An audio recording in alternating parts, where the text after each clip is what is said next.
We were told 3 partial meltdowns, don't worry about it. Now we know it was 100% core melt in all 3 reactors. Japan is, by orders of magnitude, many times worse than Chernobyl. Never in my life did I think that 6 nuclear reactors would be at risk.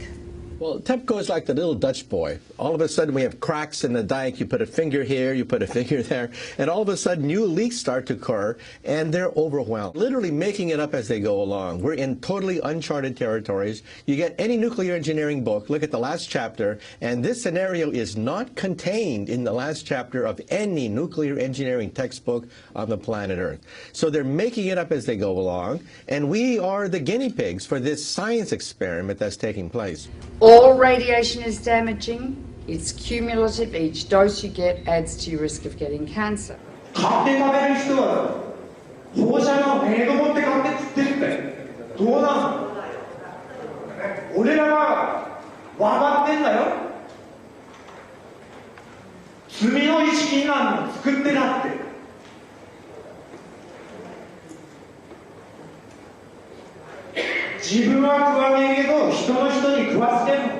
Within days of the Fukushima Daiichi catastrophe beginning, we were getting fallout coming down in rain in the United States, not in insignificant quantities. And also, of course, the seafood, not only does the ocean's currents bring the radioactivity this way, but also the sea life itself, the bluefin tuna, migrated from Japan to North America and carried the radioactive cesium in its flesh over here.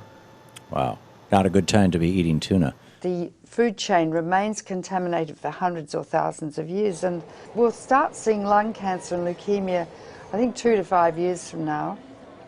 And then solid cancers will start appearing 15 to 60, 70 years later. So the ace up the sleeve of the nuclear industry is the incubation time for cancer. It takes a long time for cancers to develop once you have inhaled or been exposed to these radioactive elements. And no cancer identifies its origin. And so there is already a level of cancer in society, but it's going to increase dramatically. The problem is not really under control. It will not be under control for, it's estimated, between 40 and 100 years from now. There's no way to clean it up. They say 40 years, but they can't clean it up. They can't. And the site's still unstable and vulnerable to natural disasters. If there is another earthquake, a serious one, 6, 7, 8 or 9 magnitude, that would rattle all these 1,060 tanks. It would rattle the damaged cores, spent fuel, whose structures have already weakened. Yes. That's a potential very, very serious threat. Approximately 300 tons of water was filtering through the site until early this month, becoming laced with radioactive materials and then seeping into the sea. Another factor is the ever-increasing amount of water accumulating inside damaged infrastructure.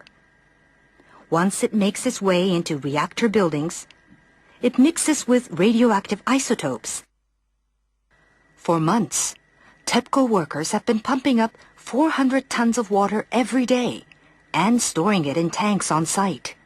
There's 1,060 tanks, stainless steel water tanks, that are holding the water which they keep pumping into the damaged reactors and the spent fuel storage pools. From the air, the scale of the problems at Fukushima become clear. The growing mass of storage tanks now dwarfs the plant itself. More than 1 million tons of highly radioactive water is now stored here. But the tanks have been hastily built. They're made of steel plates, bolted together, rather than welded. Last week, workers detected a major leak in one of those tanks. About 300 tons of water escaped, releasing several quadrillion becquerels of radioactive particles. Experts have often pointed out how vulnerable they are to damage. The tanks, though, have been put together very quickly. There's no guarantee they'll last. Their seals are made of rubber, and the joints and bolts are corroding, and they may last not more than 5 years. So the tank farm has grown dramatically, and it's on the hill. Of course, the problem is because it's on the hill, the water flows down, and if there's an earthquake, all of these pipes are held together with plastic piping, not much different than what you've got on a swimming pool. So the plastic pipe will snap, and that water will just run right down that roadway directly into the ocean. And how long the contamination has been leaking into the water? Very likely since the explosions and the meltdown at Fukushima Daiichi in March of 2011. Wow, that is quite a long time. Now, how much and what sort of radiation is leaking into the Pacific? I know there's all different types, so if you can explain that in a little detail. Well, clearly what we've seen now is the movement of radioactive hydrogen, tritium, which is a mobile radioactive isotope, but clearly radioactive cesium, 134, 137, strontium-90. We're seeing a full range of radioactive contaminants now moving, which indicate that the damaged cores of these reactors, the meltdowns themselves, are now contributing to the contamination of the Pacific Ocean and groundwater that's moving at about a rate of 300 to 400 metric tons per day. So that radiation has been leaking into the water and polluting the fish continuously for the last 2 years.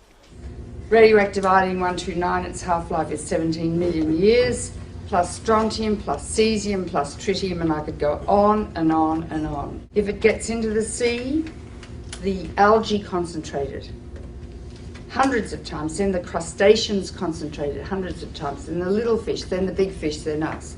Because we stand on the apex of the food chain. You can't taste these radioactive elements, you can't see them, and you can't smell them. They're silent. This graphic shows the gradual contamination of the Pacific Ocean due to leaks of radioactive water from the crippled Fukushima nuclear plant in Japan. The simulation, which was run by a German marine research institute, shows the entire Pacific waters being polluted by radioactive water in just 6 years. The fuel core of Unit 4 at the Fukushima Daiichi nuclear plant. More than 1,500 fuel rods sit in a damaged storage pool 30 meters above ground. Yeah, the amount of radioactivity within the rods themselves is about 14,000 times that of the Hiroshima bomb. We are dealing with diabolical energy. E equals mc squared. It's the energy that blows up nuclear bombs. Einstein said, nuclear power's a hell of a way to boil water. They need to remove those fuel rods from the pool because if there's another earthquake, Building 4 would go down probably, and all those fuel rods would be exposed to the air and they would burn. And they would release 10 times more radiation or cesium than was released at Chernobyl, huge amounts, and pollute much of Japan and the Northern Hemisphere. So we're in a nuclear crisis at the moment. If there's another earthquake and Building 4 collapses, which contains the cooling pool with fresh fuel, I'm going to evacuate my family from Boston.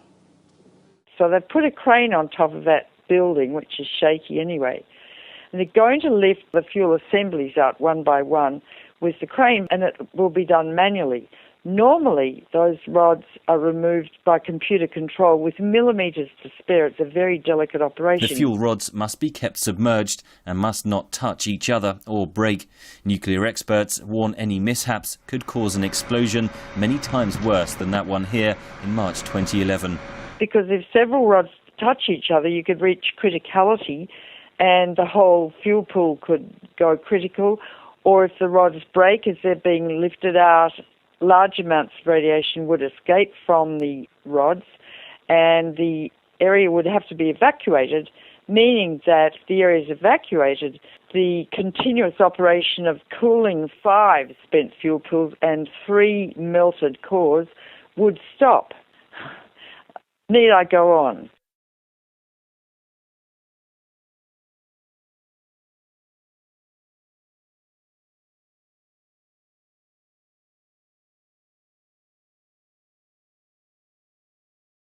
We need to get subscribed and get this unity stronger and beat YouTube at their own game. Okay, that's what this is about.